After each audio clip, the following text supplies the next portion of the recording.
Welcome and thank you for tuning in to Cryptids, Creeps, and Conspiracy. The following content may involve explicit language and materials, so listener discretion is advised.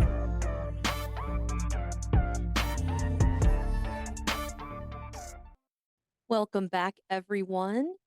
Today, I'm going to do something a little different. It's a little bonus, just to try to take a stab in the dark here and see how it goes. I am actually going to be flying solo this episode. So it's probably going to be a little bit shorter because I don't have that back and forth with people here on the show with me. So bear with me. I don't typically do solo ones except for on my Patreon page. But for those special little Patreon people, well, my one patron, Mr. Dixon, thank you so much for contributing. I have an experiment running in the background here, which only one tier of the Patreon can see it. So I'm hoping it works, but we're going to find out. Well, part of me wants it to work. Part of me is absolutely scared shitless that it's going to work, but we're going to find out. There's a green light above my head, and that is actually my new K2 meter that I have. I didn't want to hold it and have to keep moving it around, so I just placed it on the shelf behind my head and turned it sideways so as the different lights show, you should be able to see if there's any fluctuation. Also, by Plaguebird here, by my Fresno Nightcrawler here, by my Wendigo picture here, and actually down by my side on the left, which is a little bit off just in case, I actually have cat balls placed. So that way, if there is any activity, they can trigger those and we will catch it on tape if they do. Again, apologies if this seems a little off. I'm not used to doing anything by myself, but we are going to give it a shot, see how it goes.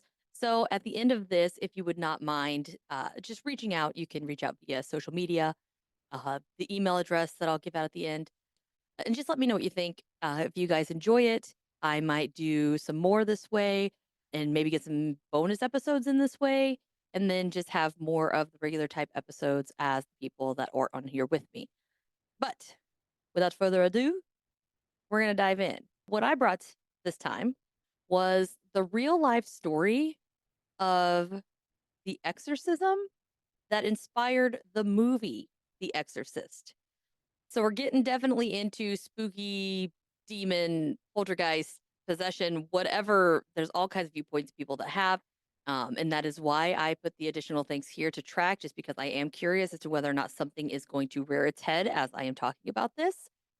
They say that the original Exorcist movie was influenced by a real life Maryland exorcism of a 14-year-old boy named Ronald Doe or Robbie I think it's Mannheim in 1949, as well as the mortifying Loudon exorcisms of 1634. Novelist William Peter Blatty heard about this incident in Maryland while he was attending Georgetown University. Several news articles held anonymous claims of an alleged possession and exorcism in the mid year of 1949. One account states 48 people witnessed the exorcism, 9 of which were Jesuits.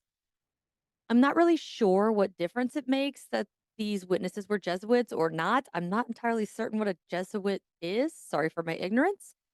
And I just, again, apparently 9 of them were of this ideology and they wanted to make a point to state that. So I will make the comment there. Father Walter H. Halloran, I think is how you say that, Halloran, was said to be the last surviving witness to this exorcism. Robbie, but they were raised in a German Lutheran family. And I personally do not know a whole lot about that. I don't generally get into religious stuff on here, so I didn't think that it was necessarily relevant for me to dive in and then go on this big expedition as to what this religious ideology believes and all of that. But either way, he was raised in German Lutheran family. At a young age, he expressed an interest in Ouija boards. Now, I don't know much about the ideology that he was raised in. However, I don't know a lot of religious institutions that necessarily promote or are okay with the use of Ouija boards due to, I'm not really sure why that would be okay. Maybe he was doing it and his parents didn't know. I don't know. But either way, he did become very interested in the Ouija board. And this is where I get confused on the what's okay, what's not okay. When his aunt heard of his interest in the Ouija board, she introduced him to one in person and kind of had uh an introduction slash, I guess, how to, or I don't know if they used it. But unfortunately, his aunt then passed away, and suddenly the family started witnessing paranormal activity inside their house. Don't fuck with Ouija boards. That's from my words. Do not fuck with Ouija boards because you do not know what you're getting into, what you're talking to, most of the time, how to get rid of it, or if you actually got rid of it, or if it's still hanging around and just playing possum. So just best to just avoid it altogether. As these different types of activity start portraying themselves in the house, it goes from everything from vibrations, strange noises, flying objects, and even levitation. Now, again, I'm not certain if that is the people were levitating or items in the house were levitating. It just says levitation. So we're just going to assume that it could be either or, I guess, and or. Once these events actually became too much for the family, and they called upon Lutheran pastor Luther Miles Schultz for assistance. And what are the odds that a Lutheran pastor is named Luther? I think that was a bit preordained, if I do say so myself. But anywho, he came to try to get some help. Schultz then arranged for young Robbie to have a sleepover at his house so he could observe him.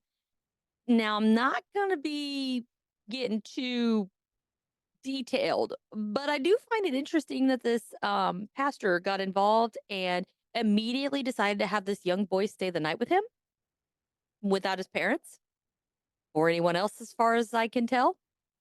Seems exceptionally sus to me. I don't know. Rumors are rumors. Well, some of them are not rumors. Obviously, they've been proven true. Either way, I would never let my fucking young son stay with a pastor or priest because when I was younger, I was maybe somewhere between the age of 12 and 14. And I was very active, and I always went with a friend of mine to their church, and we always went to youth group and all of that stuff. And everybody just absolutely loved the youth pastor. Well, the youth pastor absolutely loved me, apparently. And we were playing a game one night at one of those, I guess they call it a lock in or whatever, where you just kind of all go and stay. And they just assumed that it was safe because it was a church and, what could go wrong? Until my like 20, 30 something year old pastor in the dark turned around and laid a big fat one on me. Yeah, I never went back and I never really trusted anybody at the church again or any church for that matter. So be aware.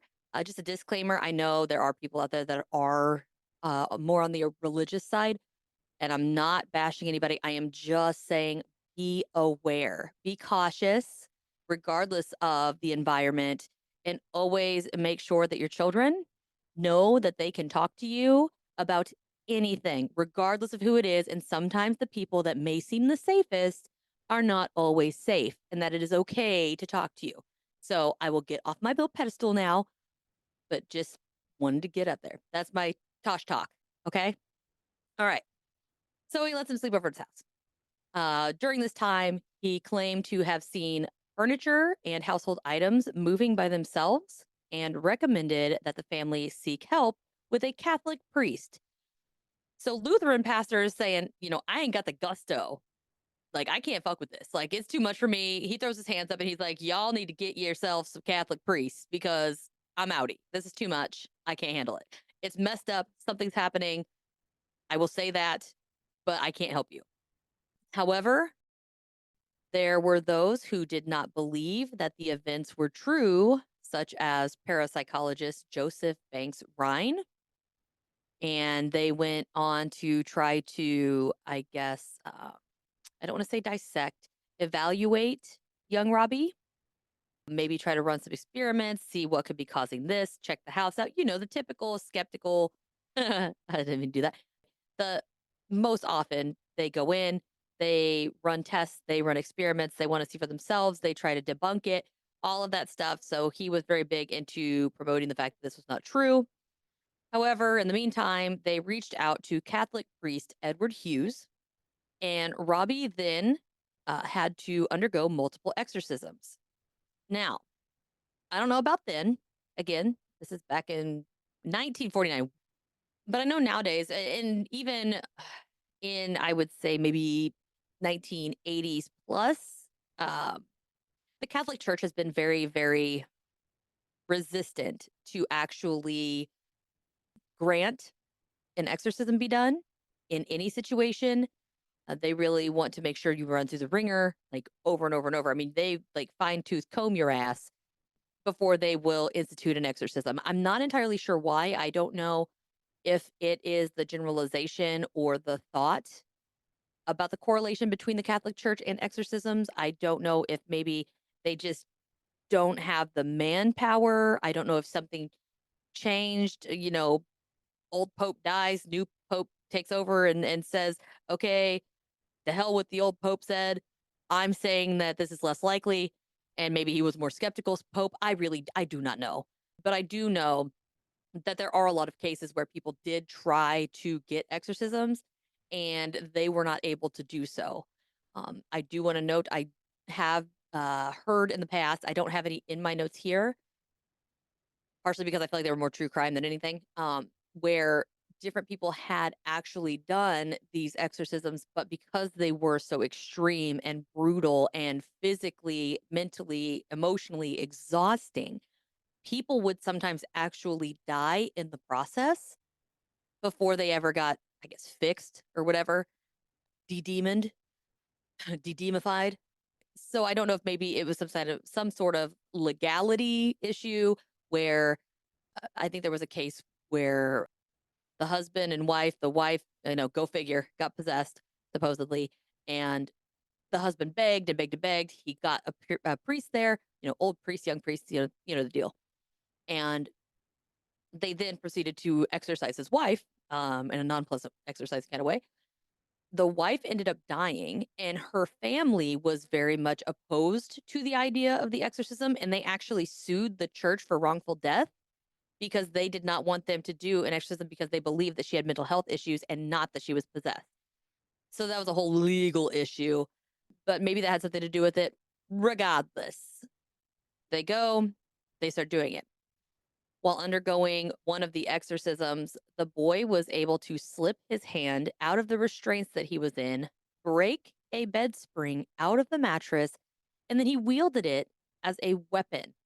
They're claiming in this time the boy was actually able to slash the priest's arm with the spring that he had retrieved from the bed. And then the priest was like, "Okay, hold the phone. We're taking a timeout." Apparently, he ain't got the gusto. He can't go the mile. This priest can't. And he just threw his hands over a little blood and basically put it on hold temporarily. I'm not entirely sure what they did with the boy, considering he was restrained to a bed. I don't know if this was like a 5-minute timeout, a week, a month. I mean, I have no idea. But either way, they put it on hold.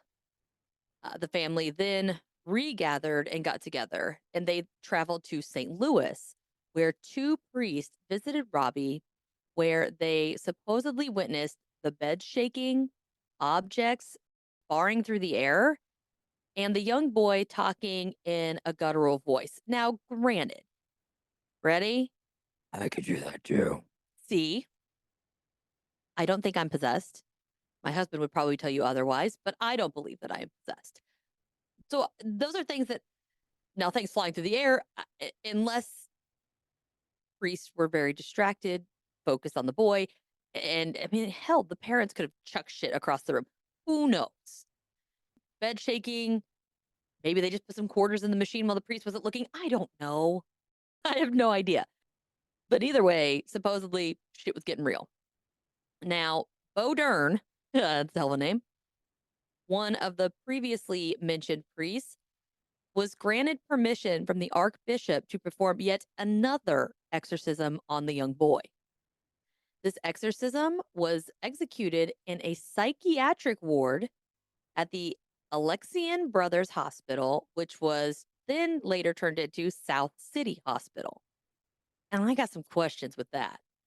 Okay, how did they get into psychiatric hospital? Is it like rent a room? Was the child so out of control and so crazy that he was actually evaluated and said to belong in said mental hospital? I don't know. I would assume that he was already there under some other circumstance, and maybe when the other priests put it on hold, they were like, "Shit, we don't know what to do with this kid. We can't live with him. Things are going crazy, so we're just going to institutionalize him until we can get this figured out." Like, basically, we're going to lock him away in a dungeon until we can figure out what to do with him. Either way, Walter Halloran, which again was a priest we mentioned earlier, had joined in on this new exorcism with Bodern.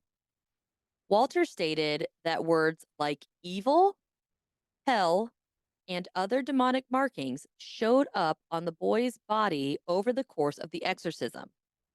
So, again, I guess it's an English speaking ghost or demon or whatever.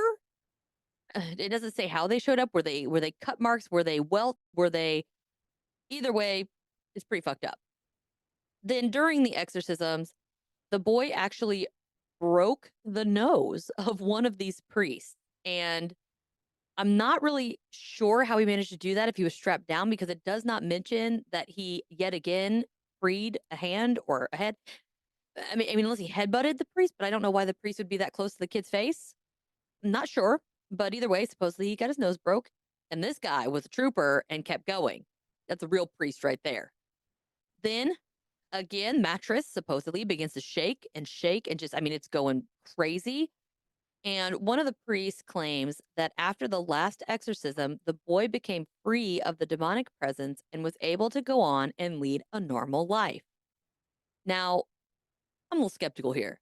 So you're telling me that after all of this multiple traumatic experiences with A, supposedly being possessed by a ghost, demon, whatever, then having this crazy exorcism where you're strapped to a bed with these people probably screaming in your face for hours, then to be put on hold, then toted to a mental institution, all to have it done again. They're probably shoving medicine down this kid's throat, which I do find ironic that the kid gets better, air quotes, after he's institutionalized. Maybe he was just on some meds. Maybe that was it. That's all there was. He was just needing some medication. Because trust me, there's times where if I don't take my medicine, you'd swear I was a different person in my body. It gets crazy. But the fact that he grew up needing no therapy, no extra attention, there's really no other details. It really makes me kind of question the authenticity of the possession. So that is the believers portion, believe it or not, of the encounter. And now I want to get into some of the skeptics that have looked in on the case and kind of go over what their thoughts were. So that way we could kind of look at it from both sides. Thomas B. Allen wrote a book, and it is called Possessed: The True Story of an Exorcism. And he claimed that Robbie was simply a greatly disturbed boy with absolutely zero supernatural influence. Again, like I said earlier, he just had some mental health issues. He just needed some medication and he would have been fine. So that's his viewpoint on it. Author Mark Opsasnick, I can't really pronounce it, sorry, also had a lot to say about the possession and its authenticity. Mark believes the following is true about the whole thing: that the exorcism in Mount Rainier, Maryland never happened. The boy actually lived in a town called Cottage City. That most of the information about the exorcisms is just straight up hearsay and it was never fact checked anywhere by anyone. And that there is an abundance of evidence saying that Father Hughes had an emotional breakdown and then disappeared from Cottage City community shortly after this happened. And although I did not see when that was supposed to have taken place, so either he had the breakdown and never took part in the exorcisms, or maybe it happened after the exorcisms to where he had a mental break as a result of like the horrors and everything that he experienced through the authentic process of exorcism. I mean, that's possible too. Maybe he just couldn't take it. It was his first actual exorcism and he was like, oh shit. And I mean, that'll mess you up. So maybe that's it. Then there are psychiatrists that did not give me specific names, but they say that Robbie suffered from mental illness. Again, like I said earlier, there wasn't a whole lot of information on who, when, how. They didn't give me any names, so I couldn't vet them out. It also did not mention what kind of mental illness, although I would suspect it's more than likely some sort of schizophrenia. Priests all believe, however, that it was in fact a true demonic possession. And this obviously does not surprise me, since they, in fact, did not believe that this was the case. It would make the establishment and religion look a little ridiculous. So it's one of those, you own it. You went and you supposedly exorcised this son of a bitch. You own it. The Catholic Church will never, ever admit that they're wrong. That is one thing I have found out. Nothing against my Catholic people. It's just from the news, the popes, I mean, everything. I mean, all throughout history, it is our way or the highway being the highway to hell, and I'm going to put you on it. That's just how they've handled societies and people all throughout history. So, heaven forbid they could be wrong. But I know that also what I find interesting is now I'm not going to say all because I do not know every Catholic person in the world, but most of the Catholic people that I know personally tend to be rather against modern medicine and more likely to grab onto that supernatural thing. So not only are they more likely to grab onto that supernatural explanation, they also don't do therapy. They don't do medications. And if you have someone who's got I mean, any mental illness, let alone some kind of schizophrenia, without medication, they're only going to get worse and worse and worse until it's inevitably, kick the bucket. And I feel like that kind of it's gas and fire. That on one hand, you're more likely to believe that it is some sort of demon, spirit, whatever. And because you don't do the modern medicine therapy institution, which is why I was really surprised he wasn't an institution to start with. Although they were Lutheran something and not Catholic, so maybe that's how he ended up there. The German Lutheran something, Protestant, or I don't, whatever. Sorry, I can't remember what he was. But they might not be like that. But the Catholics, if you're less likely to get the help, then you're kind of, I don't want to say helping or encouraging because you're just not preventing those symptoms that would appear to be some sort of supernatural encounter, I guess, or interference. And you're more likely to believe in it. So it's like a double whammy kind of thing. I know that was short. That is what I have on the exorcism that inspired the movie The Exorcist. I'm going to be honest, I have not watched that movie because of my background and the whole empath and being very tied to things that I cannot explain. I struggle with those types of movies because they do, even though I know they're not real technically. I know they're not real. But the concept and the fact that sometimes even mentioning the names of these entities can either summon them or give them more power or whatever, it makes me very uncomfortable, almost cringeworthy to try to watch those movies. And they absolutely terrify me because I believe that it is true. I don't know about this case in particular, but I do know that these spirits are real. Sorry. As soon as I said that, my light back here came on. And there goes the other one. And now this one's off. That's weird. But anyway, I know that these things, they're real. All right. I know they're real. I know they're out there. I know they're capable of doing these things. And I don't want to encourage that or give it any more reason to show up because a lot of times they show up and I don't typically at. They just kind of show up. But yeah, so I've not seen the movie. I have seen or heard one of the two pieces of the movie, enough to know the whole spinning around and the vomit and the flies or whatever. To be fair, my only reference is Scary Movie 2, which is hilarious. If you have not seen Scary Movie 2, go watch it. It's great. It's great. But that's really my only reference as far as what I've actually seen. But yeah, so that's what I have, and that's their theories, both open-minded and skeptical. If you guys, wouldn't mind, I mean, let me know. Like, what do you think? Do you think that exorcisms really work? Do you think they're even needed? Do you believe that people can actually be possessed by something, regardless of what you believe it to be, whether it be, I don't know, poltergeist, ghost, demon, whatever? Um, do you think it's possible? And that's kind of where I'm at. So again, you can reach out on all the social medias and find me. My email is cryptidscreepsandconspiracy@gmail.com. Also on our website, which is www.cryptidscreepsandconspiracy.com. You can find all of the links that you need. There are links to the merch, which I design all of our merch. So if it's on there, I made it. If you want feedback on those, I mean, I'm good with that. If it's something that you have an idea or whatever, that's fine too. You can contact us with the contact form, and it goes directly to my email if you can't remember the email, but you can remember the website, which is basically the same thing.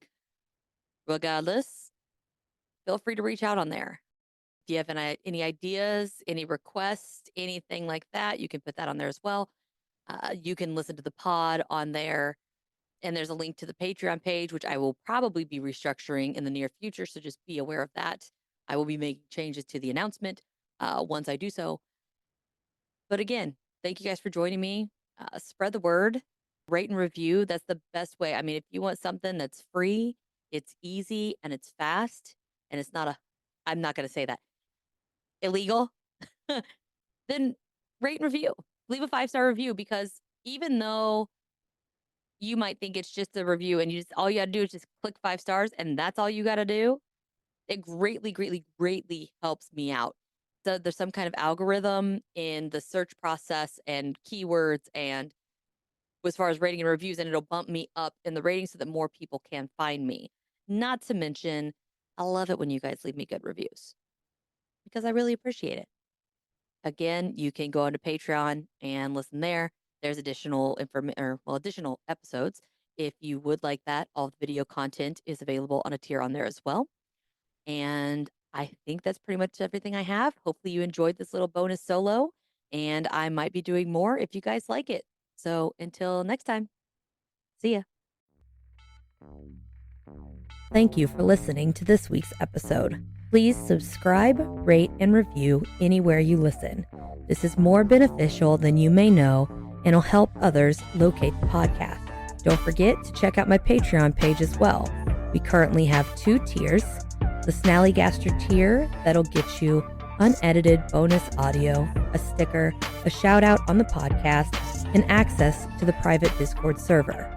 The second tier is the Phantom tier, and that'll get you all of the benefits of the Snallygaster tier, plus access to live streams and Q&A sessions, and is the only place you can access all video footage from regular episodes as well as the Patreon exclusive episodes.